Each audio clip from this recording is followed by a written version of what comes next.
శ్రీమతే రామానుజాయ నమః.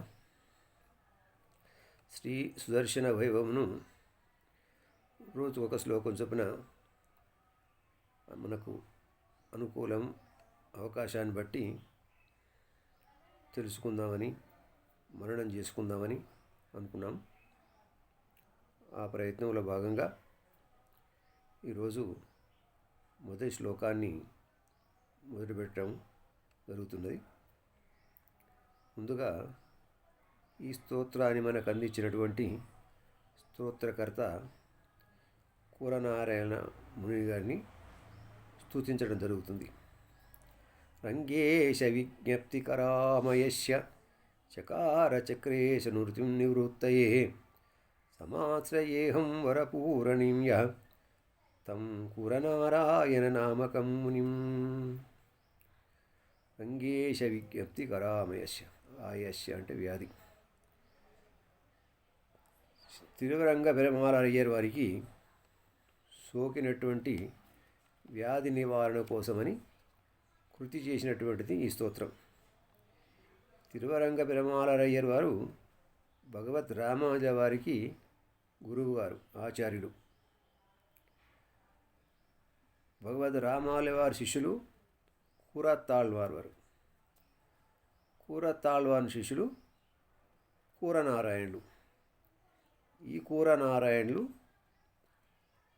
రామానుజ వారి గురువైన ఆచార్యులైనటువంటి తిరువరంగ పెరమాల అయ్యర్కు వ్యాధి సోకినప్పుడు కూరత్తాళ్వారి సతీమణి వీరిని ఆ వ్యాధి నివారణ కోసం ఏదైనా మార్గం చూడరాదంటే అప్పుడు రచించినటువంటిది ఈ స్తోత్రం. సౌదర్శన్నుజ్జీహాన దిశి విధి తిరస్కృత్య సావిత్రమర్చి బాహ్యాంధకార శతజగదగదంకార భూమ్నా స్వదాంన ధోకర్జూదూరకర్జద్ విబుధరిపువధూ కంఠవైకల్యకల్య జ్వాలా జ్వాజ్జల్యమానా వితరతు భవతాం వీప్సయా అభీప్సితాని. సౌదర్శనుజీహను, సౌదర్శనుడు సుదర్శనుడు. సావిత్రమర్చి, సావిత్రం అంటే సూర్యుడు. సౌదర్శనుజీహాన, సుదర్శుని యొక్క కాంతి దిశి విదిశి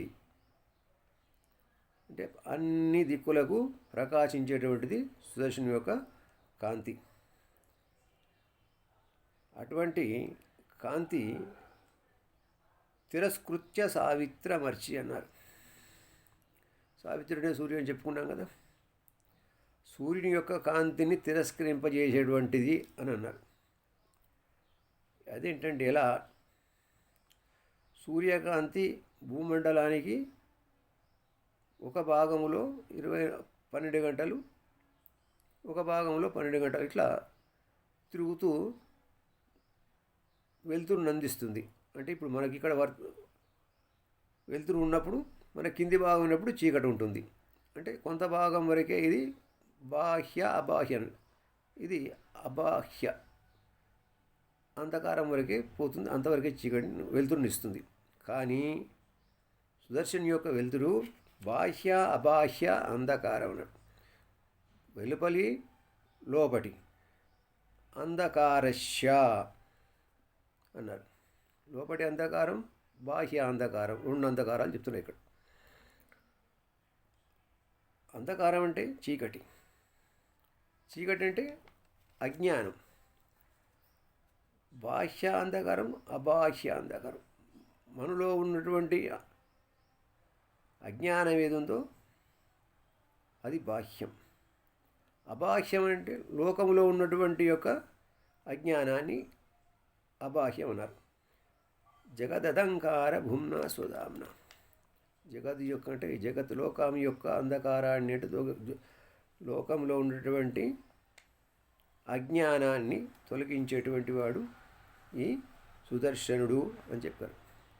ధోకర్జు ధూర కర్జద్ విబుధరిపు వధూ కంఠ వైకల్య కల్య. ధోకర్జు ధూర కర్జ విబుధ రిపువధు. విబుధులంటే దేవతలు, రిపులు అంటే శత్రులు. దేవత శత్రులు రాక్షసులు. రాక్షసులకు ఎప్పుడు వాళ్లకు ఎవరితో యుద్ధం చేయాలా యుద్ధం చేయాలని వాళ్ళకు ఆ భుజాల తిమ్మిరి ఉంటుంది వాటికి. వారి భుజాల తిమ్మిరి ఎప్పుడు యుద్ధాలు చేయాలనేదే కోరుకుంటుంటాయట. అటువంటి రాక్షసుల యొక్క విభుద రిపు వధువు కంట వైకల్య కనడు. వధువులు అంటే వారి భార్యలు, రాక్షసుల యొక్క భార్య. కంట వైకల్య, కంటాలంటే మెడలు, వైకల్యం అంటే వికలత్వం చెందేటట్టు చేసేటువంటి వాడు సుదర్శనుడు. అంటే వికలత్వం చేయటం అంటే స్త్రీకి మంగళసూత్రం ఉన్న స్త్రీ యొక్క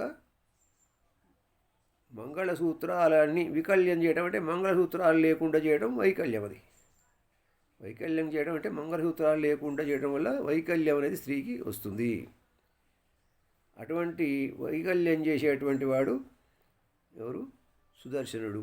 అంటే వారు వైకల్యం చేయడం అంటే రాక్షసుడు అంటే వారి భర్తలను సంహరించడం వలన వీరికి వికలత చెందుతుంది.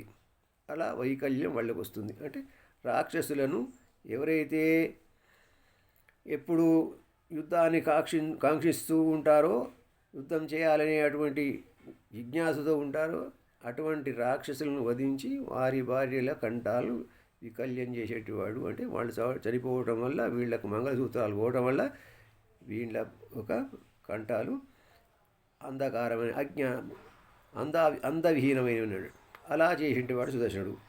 జ్వాలా జ్వజ్జల్యమాన వితరతు భవతాం వీప్సాయ అభిస్తాను. జ్వాల అన్నాడు ఇక్కడ మనకు సుదర్శని ఒక ఈ వర్ణాలు చేసేటప్పుడు మొత్తం 5 వర్ణాలు చెప్తారు ఇక్కడ. జ్వాలావర్ణనం, నేమివర్ణనం, అరవర్ణనం, నాభివర్ణనం, అక్షవర్ణనం, పురుషవర్ణనం అని 5 రకాలు ఈ వర్ణాలు వివరించక జరిగింది. అయితే ఇక్కడ జ్వాలా జ్వజ్జల్యమాన్ అన్నారు. ఇక్కడ ఈ జ్వాలా జ్వజ్జల్యమాన అనటంలో సుదర్శని యొక్క జ్వాల అంటే ఆయన యొక్క జ్వాల నుండి జ్వాలవర్ణం అని చెప్పుకున్నారు కదా, ఆయన జ్వాల సుదర్శని యొక్క జ్వాల నుండి వచ్చేటువంటి కాంతి అది మిక్కిలి ప్రకాశవంతమై వెలుగుతుందట. సుదర్శని యొక్క జ్వాల ఆ కాంతి ఏంది? భవతాం అంటే మీకు, వీప్సయా అభీప్సితాని అన్నారు. మీ యొక్క అభీప్సితాని కోరికలను, వీప్సయా మాటి మాటికి, వితరతు ఇచ్చుగాక. మనమైతే ఏ కోరికలను కోరుకుంటూ సుదర్శన్ని మనము స్తోత్రం చేస్తున్నామో ఆ కోరికలను ఇచ్చుగాక అని ఇక్కడ ఈ స్తోత్రంలో చెప్పడం జరిగింది.